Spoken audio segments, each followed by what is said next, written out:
ambil high quality solitude untuk dirimu sendiri, tanpa terdistraksi oleh gadgetmu. Kata beliau, kesendirian mengharuskanmu untuk tidak lagi bereaksi terhadap informasi yang dibuat orang lain. Dan sebaliknya, fokus pada pikiran dan pengalamanmu sendiri, dimanapun engkau berada.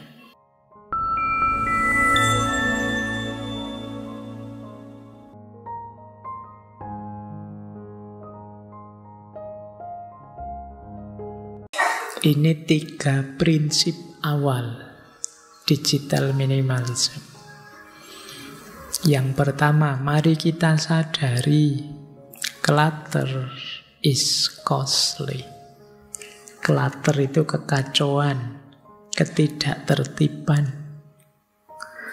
keruwetan, itu mahal. Terlalu banyak aplikasi, itu ya tetap mengganggu fokus, mengganggu produktivitas. Coba kalian cek HP-mu, smartphone-mu, ada berapa puluh aplikasi.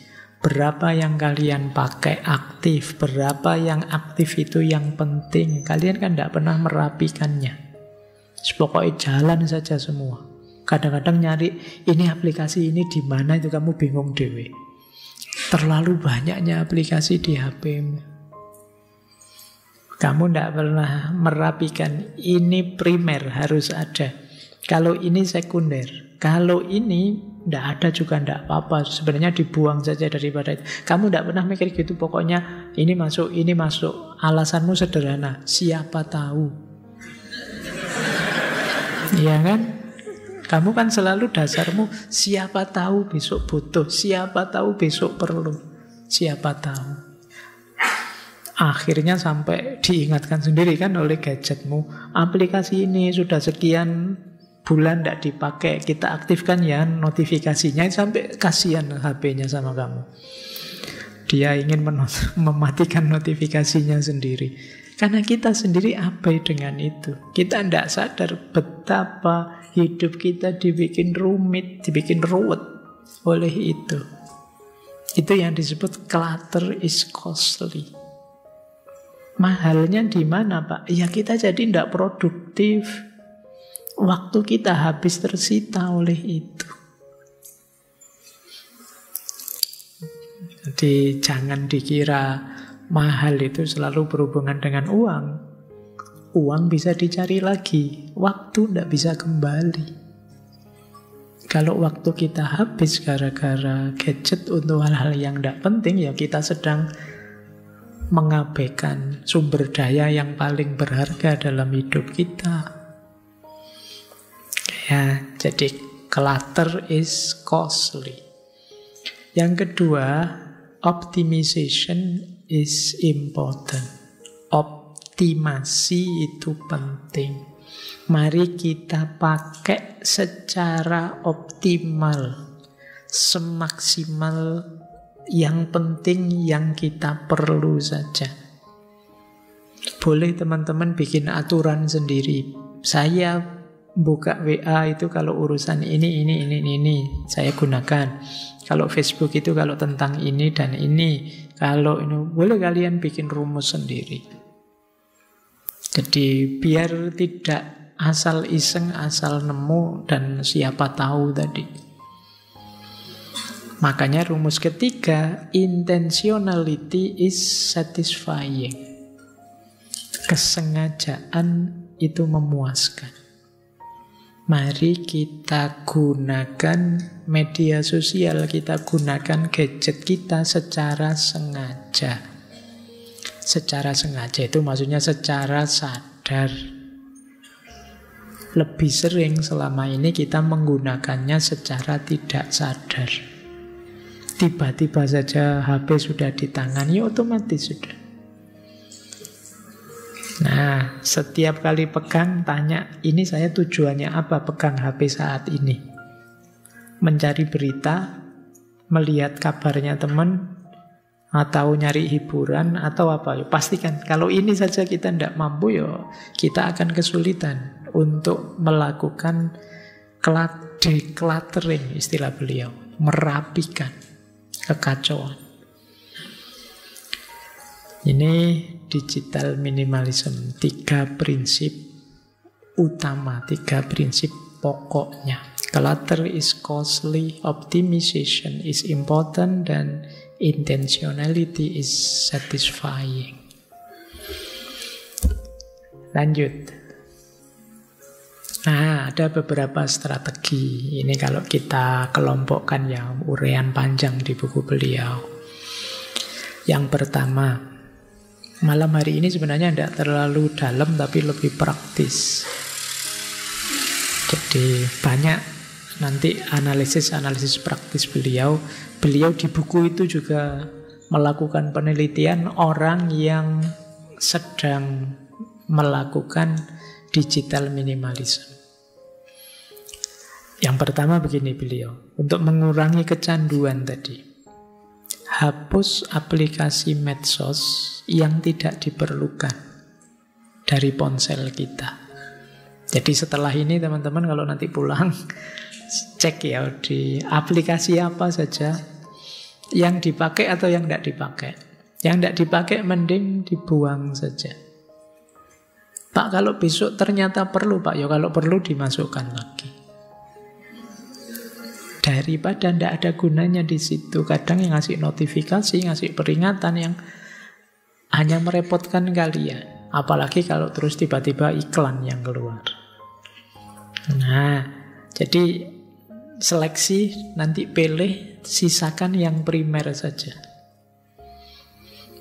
Yang kedua, ini tips dari beliau ya, batasi akses kalau bisa dari komputer agar lebih sulit dijangkau. Misalnya begini, Pak, di HP saya hanya ada WhatsApp saja, Instagram, kemudian Facebook, kemudian ini adanya di laptop. Nah, kalau ada di laptop itu kan bukanya tidak bisa sembarangan. Yo, laptop lebih besar, gak mungkin kamu saku kemana-mana laptopmu. Bukanya lebih ribet. Jadi tidak sesimpel HP. Kalau ada di HP kan anytime kamu buka, bisa mendistraksi.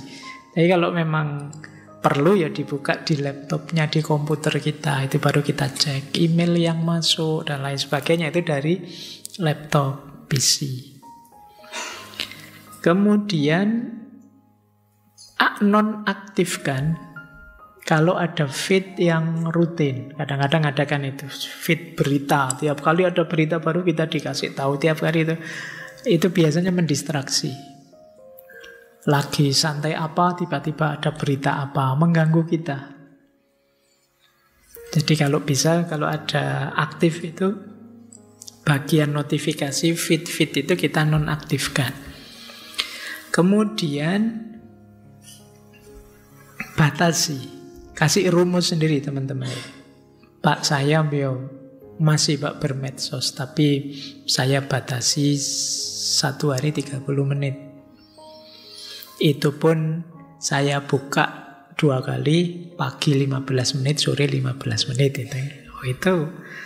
Dan beritahu teman-temanmu semua bahwa saya begitu cara main medsosnya. Jadi mohon maaf kalau ada yang urgent mendadak boleh phone, tapi kalau yang biasa-biasa ya boleh sih chat, tapi nanti saya bukanya sore sama pagi. Nah, ini mulai latihan biar tidak ketergantungan. Kemudian kalau HP-HP yang baru biasanya ada itu peringatan penggunaan yang terlalu lama. Kamu sudah menggunakan lebih lama 2 jam di minggu ini, kan ada HP yang peringatan begitu. HP-HP baru biasanya, yang lama mungkin masih tidak ada. Ini jangan jadi alasan beli lagi loh ya. Kalau ada gini terus kamu beli biasanya. Enggak, ya, kelihatannya ya asal nggak terlalu jadul biasanya ada itu. Peringatan limitnya. Kamu sudah menghabiskan sekian giga, kamu sudah sekian jam itu. Aktifkan itu terus atur secara lebih ketat. Ini latihan, wong namanya latihan ya poso, memang kan tidak bisa diumbar. Jadi dikurangi, tidak harus ditinggalkan sama sekali. Ya kita tahulah hari ini sulit kita meninggalkan medsos sama sekali.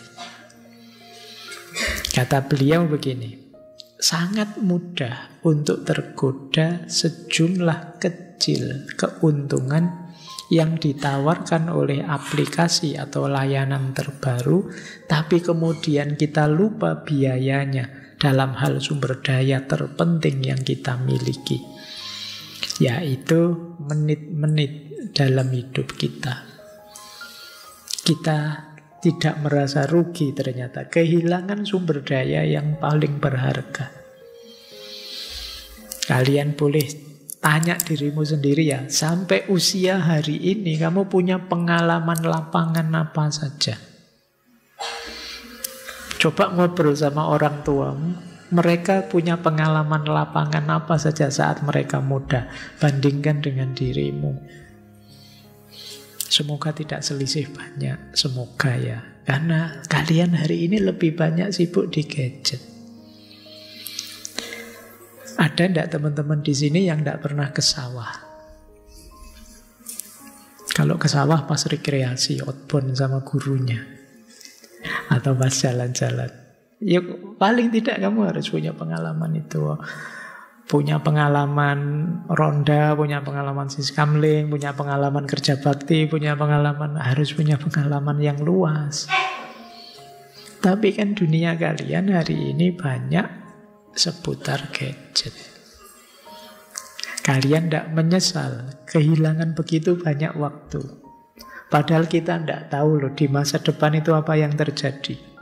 Ada banyak sumber daya yang kita tidak berani jamin besok masih ada.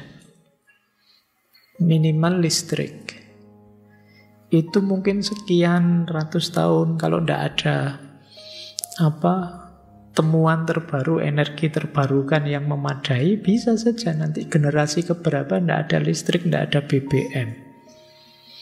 Loh terus, kalau pengalamanmu tidak luas, itu bisa depresi kalian.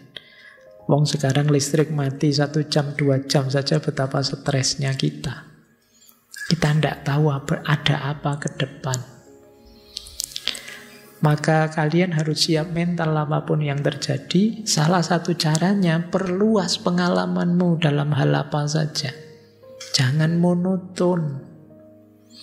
Kalau kalian hanya bisa 1-2 hal, dalam hidup ini ada banyak hal yang mungkin kita temui di masa depan.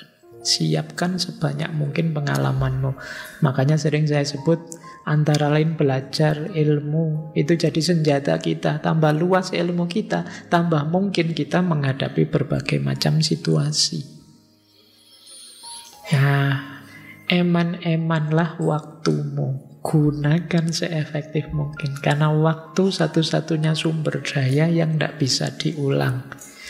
Kecuali di film yang bisa kembali ke masa lalu. Kalau di dunia nyata sampai hari ini tidak bisa. Baik, jadi ini kritik beliau ya. Kita itu sering tidak panik padahal kehilangan sesuatu yang sangat berharga, yaitu waktu. Yang kedua, beliau juga mengajarkan ke kita, seperti saya bilang tadi ya, gunakan medsos secara sadar dan bertujuan. Pastikan kita tahu mau apa, tujuannya apa, sebelum buka media sosial. Kemudian hindari, unfollow kalau ada akun yang tidak relevan. Sering mendistraksi. Wah, akun ini Pak, kalau ngomong ngaco terus, tiap kali saya baca pening. Loh wong, yo kamu bisa menyingkirkan dia dari temanmu, dari tampil di layarmu. Kenapa tidak kamu unfollow? Kan kita sering kalau di medsos itu kan, jangan komen yang gitu dong. Lu kan hak saya komen. Kan sering gegeran gitu. Ya komen tapi kan harus beradab. Suka-suka saya dong. Itu kan banyak model pengayelan kayak gitu di medsos. Ya sudah, kalau kamu capek, lelah, tidak ngatasi, Ya sudah, singkirkan saja dari layarmu kan bisa. Kalau kamu terdistraksi dengan itu. Jadi pastikan ada manfaatnya, pastikan relevan. Kalau hanya bikin masalah, buat stres saja, minggirlah. Kemudian berwaktu, jangan setiap waktu. Jadwalkan saja, biar lebih gampang. Oke ya. Baik, semoga tidak ada yang tanya ke saya, Pak Faiz apa sudah begitu? Yang jelas saya tidak main medsos kecuali WA. Nah, WhatsApp itu ya juga kadang mendistraksi, lagi sibuk-sibuknya apa, ding ding ding masuk semua. Yang sering masalah di saya itu sudah saya baca belum tak balas. Karena nanti sajalah gitu kan terus. Ya teman-teman yang mungkin WA saya tidak kebales lama, boleh diulang ya, karena itu mesti ketumpuk banyak. Dan saya tidak anytime standby di depan gadget. Kadang-kadang ya lupa. Kayak gini tiba-tiba dibuka, oh ada WA masuk, isinya apa? Nanti saja, terus lupa. Itu jadi kebiasaan. Tapi yang jelas, semoga kalian tidak kecanduan, tidak ketergantungan. Ya paling enak ketemu langsung sudah. Kalau ada perlu itu ya langsung kita bisa ditanggapi, bisa tahu wajahnya ini kelihatan berkenan apa enggak. Kalau di WA, kalau di itu kan kamu merasa tidak berkenan, kamu merasa marah, merasa itu kan, tapi masih tetap bisa kirim emoji senyum, bisa kirim, padahal kamu jengkelnya luar biasa. Tidak apa-apa ya, oke ya, kamu ngirim jempol itu padahal kamu jengkelnya luar biasa. Ya, ini bisa begitu. Tapi kalau face to face tidak bisa kamu bohong. Dari wajahmu saja kelihatan kamu tidak terlalu suka, kamu tidak nyaman, itu kelihatan. Tapi kalau di medsos tidak bisa. Itu memang tempatnya pencitraan-pencitraan. Itu kalau ingin mencitrakan dirimu bagaimana itu kelihatan. Baik, jadi cara kedua, gunakan secara bertujuan dan sadar. Jangan diperbanyak isengnya, eman-eman waktumu. Lanjut. Ini juga nasihat dari beliau ya. Coba perbanyak aktivitas penyeimbang. Dunia kita porsinya sudah agak terlalu banyak digitalnya. Yuk kita seimbangkan dengan aktivitas-aktivitas yang lebih, apa lawannya digital itu? Analog ya, kayak TV itu. Ada analog, ada digital. Ya aktivitas konkret, nyata di luar dunia digital. Jadi hobimu apa? Coba dikembangkan. Pak, hobi saya ada di gadget semua. Ya nambahlah hobi apa gitu. Hobinya game, hobimu coba ditambah. Musik kah? Loh, saya main musik juga pakai HP, Pak. Nulis cerita kayak gambar kah? Gambar juga sekarang pakai tablet saya, Pak. Cobalah, terserahlah monggo, tapi kembangkan hobi yang lebih kreatif, jangan monoton itu saja. Beliau juga menyarankan gini, coba baca buku fisik. Membaca buku fisik itu lebih, apa ya, kalau bagi saya lebih estetik, lebih indah, lebih nyaman menurut saya dibandingkan buku digital. Mungkin ini selera ya, tapi tidak tahu, saya tetap lebih nyaman baca buku fisik. Saya kalau baca buku digital tidak tahan lama. Mungkin karena terangnya atau apanya, tapi tetap tidak tahan lama. Tapi kalau baca buku fisik, apalagi bukunya asik, itu bisa 1 hari 1 buku. Ya kalau bukunya asik ya, kalau bukunya bulat ya. Oke ya, itu ada masa saya menamatkan berjilid-jilid buku, tidak ada seminggu itu. Koping Ho itu kalau sudah asik baca itu tidak bisa berhenti itu. Saya membayangkan bisa tidak ya kalian nulis buku filsafat seperti Koping Ho itu, yang orang tidak bisa berhenti kalau sudah baca. Oh itu luar biasa sudah. Baik, ini salah satu cara sih. Jadi Kata beliau, coba bikin target baca ya, 1 buku 1 bulan. Cuma kalau pas baca jangan jejer HP. Biasanya kalah bukunya. Apalagi buku filsafat, apalagi ruwet, wah sudah tetap kalah sudah. Nyari momen yang nyaman di luar rumah apa di mana sambil pegang buku. HP-nya taruh di mana lah gitu. Kalau dibawa terus biasanya tetap kalah. Dibaca. Jadi menghabiskan waktu di alam, jalan-jalan, bersepeda, berkemah, bikin keterampilan, berkebun, memasak itu. Oh, nanti yang putri-putri Pak saya masak juga rujukannya YouTube Pak. Kalau tidak ada YouTube tidak bisa masak saya. Ya wis monggo lah. Yang penting masaknya kan konkret, tidak hanya bikin video masak. Tapi masak beneran. Coba latihan. Pokoknya diperbanyak aktivitas konkret. Termasuk hubungan sosial yang lebih dalam. Ayo kita bangun. Lebih banyak bergaul dengan teman. Coba deh sekali-sekali nulis surat untuk orang yang kita sayangi. Kalian yang sedang di kos-kosan, sekali-sekali kayak orang zaman dulu nulis surat untuk orang tuamu gitu. Biar orang tuamu kaget. Ada surat ini dari anakku di Jogja. Itu kan keren ya. Itu tiba-tiba ada surat. Isinya, Bapak jangan kaget saya nulis surat. Semoga Bapak sehat-sehat. Bulan ini sudah habis loh uangnya. Tapi kan nyeni itu daripada kamu cuma pakai ya sekali-sekali ya budaya mana. Saya tidak tahu sekarang masih ada tidak ya kotak pos di pinggir-pinggir jalan itu. Masih dibuka tidak sama tukang posnya.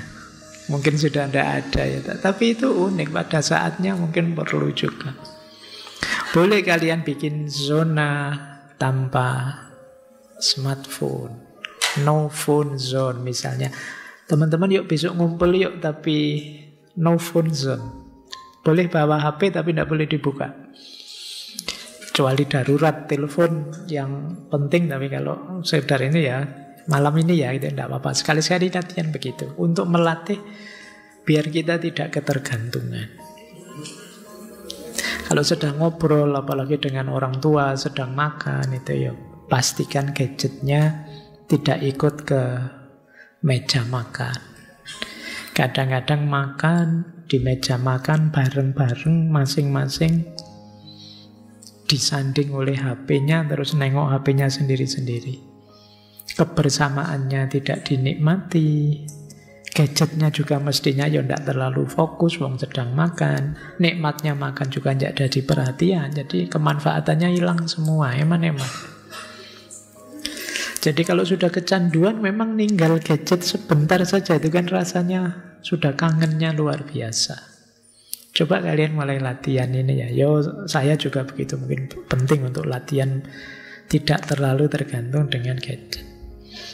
Kata beliau begini, percakapan tatap muka adalah hal yang paling manusiawi dan memanusiakan yang kita lakukan. Dengan hadir sepenuhnya satu sama lain, kita belajar untuk mendengarkan. Disitulah kita mengembangkan kapasitas untuk berempati. Disitulah kita mengalami kegembiraan karena didengarkan, karena dipahami. Jadi lebih intim, lebih asyik, lebih manusiawi pertemuan tatap muka dibandingkan berbalas pesan melalui smartphone kita. Lebih memanusiakan. Makanya kalau memang memungkinkan besok Idul Fitri itu didahulukan silaturahimnya.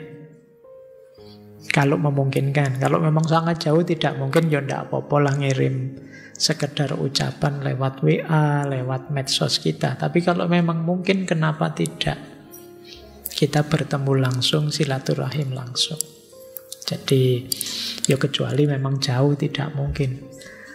Lebih intim, lebih asyik. Bandingkan ya kalian sekedar minal aidin wal faizin ketika Mulut tidak bisa mengucap ketika ya, itu WMO kan template, cuma kamu ganti tahunnya saja biasanya, terus di copy paste di mana-mana. Coba ketemu langsung, mungkin tidak ada kata-kata seindah itu, tapi lebih intim. Sekedar ngomong kosong-kosong ya, sip, kosong-kosong, tapi kan ketemu. Itu rasanya lebih masuk daripada kamu ngirim puisi panjang lebar. Bikin foto lah, dimodif yang kayak apalah, itu lebih intim kalau kita ketemu langsung. Lebih memanusiakan manusia. Baik, ya mungkin kalau tidak sempat dari rumah ke rumah, ya bikin momen kebersamaan yang kita bisa ketemu bareng-bareng, itu minimal lah ya. Ya kalau memang sangat terpaksa bagaimana lagi daripada tidak, baru lewat medsos. Jadi saran beliau memang diperbanyak komitmen kebersamaan sosial. Hari ini kita sering salah paham, hari ini kita banyak terpecah-pecah, mungkin karena tidak pernah ketemu. Komunikasinya jarak jauh terus. Kita membaca orang, memahami orang sesuai suasana hati kita, karena kita tidak tahu kondisi sebenarnya yang dia alami. Kalau kita pas jengkel, ya meskipun kiriman WA dari dia itu indah, kalau hati kita jengkel, ya kita membunyikannya kan jengkel juga. Jadi misalnya temanmu bilang, gimana hari ini, sukseskah? Itu kalau kita jengkel, temanmu tanya sukses, itu rasanya nyindir. Mentang-mentang saya tidak sukses, bolak-balik tanya. Nah gitu kita rasanya nyindir. Suasana hati kita, karena kita tidak tahu situasi dia yang sebenarnya. Beda kalau ketemu langsung. Baik, itu yang ketiga. Terus beliau menyarankan lagi, ini menarik kata beliau. Kita sering lupa ini sekarang. Kalau tadi kan sosial, kita sering sekarang tidak betah sendirian. Kita kehilangan momen sendiri. Kenapa? Karena ada gadget. Begitu kita sendiri, kita cepet-cepet nyari gadget kita. Beliau punya istilah solitude deprivation.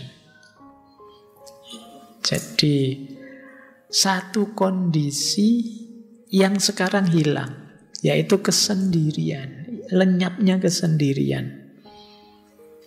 Karena kita sekarang sebenarnya mungkin kita di kamar sendiri, tapi hakikatnya kita tidak sendiri. Kita ramenya luar biasa di dunia digital. Kita kehilangan momen high quality solitude. Kesendirian yang berkualitas tinggi, yaitu kesendirian untuk berefleksi, kesendirian untuk merenung, kesendirian untuk tafakur, tanpa gangguan dari luar. Sekarang kita selalu mendapat gangguan dari luar. Dari mana? Dari gadget kita. Kalau dulu orang membayangkan gangguan dari luar itu ya tetangga lah, ya teman-teman lah. Padahal gangguan itu sekarang ya terkumpul semua di medsos kita, di gadget kita. Kita tidak pernah benar-benar sendiri sekarang. Loh, orang yang kehilangan momen kesendirian tentu saja tidak ada waktu lagi untuk berpikir, merenung, mengembangkan diri, mengevaluasi diri, tafakur, muhasabah, hilang momen itu. Wong sekarang kita apalah, sekarang banyak saya lihat itu mendengarkan khutbah Jumat saja kamu tidak betah, kan ada yang sambil buka HP. Jangan-jangan sudah ada yang iktikaf sambil tiktokan. Nanti ada yang lain. Nanti kalian bikin vlog live iktikaf dari masjid mana itu, kamu sibuk dengan itu. Jadi seolah-olah kamu ingin sendirian, gayamu kayak sendirian, tapi sebenarnya kamu tidak sendiri. Jadi itu yang disebut high quality solitude, kesendirian yang berkualitas. Kita lenyap. Hari ini tidak punya itu. Makanya kata beliau, 3 keuntungan yang penting yang diberikan oleh kesendirian itu apa? Ide baru, pemahaman diri dan ketersembunyian dari orang lain. Ini yang kita sering terlewatkan momen ini. Kita jadi tidak kreatif, wong kita reaktif terus menanggapi sekeliling kita. Kita kehilangan diri kita mengalir di tengah dari viral ke viral, dan kita tidak tersembunyi, kita tampil telanjang setelanjang-telanjangnya di depan orang lain. Kita sendiri yang memamerkan diri kita full, tanpa sensor, 100%. Dari bangun tidur sampai mau tidur lagi. Wong kamu bangun tidur juga selfie cekrek, mungkin moto sandalmu, moto jendela, moto apa. Pagi yang indah gitu kan, terus mandi, terus sampai mau tidur lagi kamu masih. Jadi kamu sendiri yang mengekspos dirimu sangat terbuka. Jadi orang itu tahu detail hari ini kamu ada di kos-kosan apa tidak. Kamu makan di warung yang mana, kamu nongkrong sama siapa, kamu itu orang tahu betul. Dari siapa? Dari kamu sendiri, wong kalian yang mengekspos dirimu sendiri. Nah, penting ya teman-teman, ambil high quality solitude untuk dirimu sendiri, tanpa terdistraksi oleh gadgetmu. Kata beliau, kesendirian mengharuskanmu untuk tidak lagi bereaksi terhadap informasi yang dibuat orang lain. Dan sebaliknya, fokus pada pikiran dan pengalamanmu sendiri, dimanapun engkau berada. Tentu saja kalau ada orang lain, kita harus menyesuaikan dengan orang lain. Kita harus merespon, bereaksi pada orang lain. Tapi kalau kita sendirian, kita bebas. Jadi diri kita sendiri. Ambil momen itu, jadilah dirimu yang sejati dengan cara tadi, high quality solitude. Nah, nanti, tapi jangan, wah ini saya sedang sendirian ini, high quality, saya sedang tafakur, terus kamu selfie, nih sedang high quality solitude. Ayo podo wae kalau gitu ya. Maksudnya biar tidak terdistraksi oleh gadgetmu.